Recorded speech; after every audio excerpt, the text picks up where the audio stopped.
One thing I want to touch base with you, given your background, you're one of few people qualified to talk about economics and politics combined. You mentioned the economic impact on the country.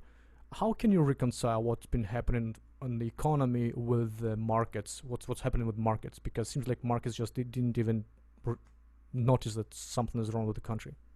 Well, Osnor, Warren Buffett said something about markets a long time ago that I believe. In the short run, they're a popularity contest. In the long run, they're an adding machine. Markets move around. And so they are the compendium of people's opinions right now. Doesn't mean those opinions are right. If the opinions were right, a market would go like that as opposed to like this.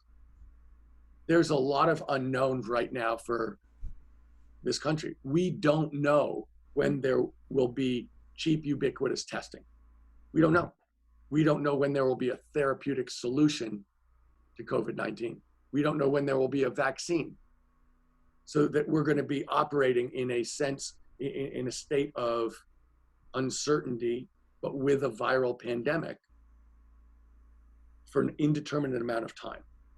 So markets are making guesses about how that's going to turn out. They're making guesses about the level of economic activity, and they're making guesses about what happens on November 3rd, 2020. And I can tell you, having been a market participant for a long time, markets can be dramatically wrong and they can move in dramatic fashion. I was around in 87 when it went down over 20% in a day. Did the world change 20% that day between Friday night and Monday morning? Absolutely not. Didn't move 1%. People changed their minds. So I don't take the short run fluctuations of markets as the determinations of wisdom. With that said, how would you grade the work that Fed has done with and separately, how would you grade this CARE Act that government came up with? Well, I want to say I think the Fed's done a very good job.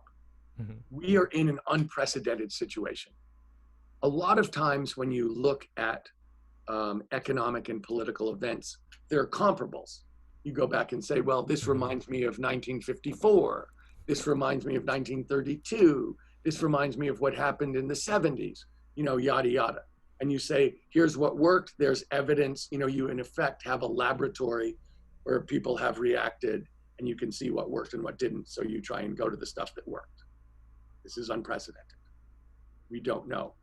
But the Fed acted in a way that I think we don't know all of the unintended consequences, which I'm sure there will be many of what they did, but they acted forcefully and in my mind, effectively to prevent the worst from happening in the short run. So I give them a lot of credit about that. I really do. I think the Congress has also acted as fast as they could to try to, bring legislation to support working people, to support businesses, to try and, ease the problems of the near term. And where there, legislation is more complicated than money. And so were there plenty of issues about it? Yes. And does the federal government need to support state and local governments going forward, something they haven't done yet? It is absolutely critical for them to do. Yes. So the job is incomplete. But by and large, the Congress stepped up to try and do what they could to take away the short-term worst impacts of the, really severe slowdown, economic slowdown that comes with closing big parts of the economy to prevent this pandemic from spiraling out of control.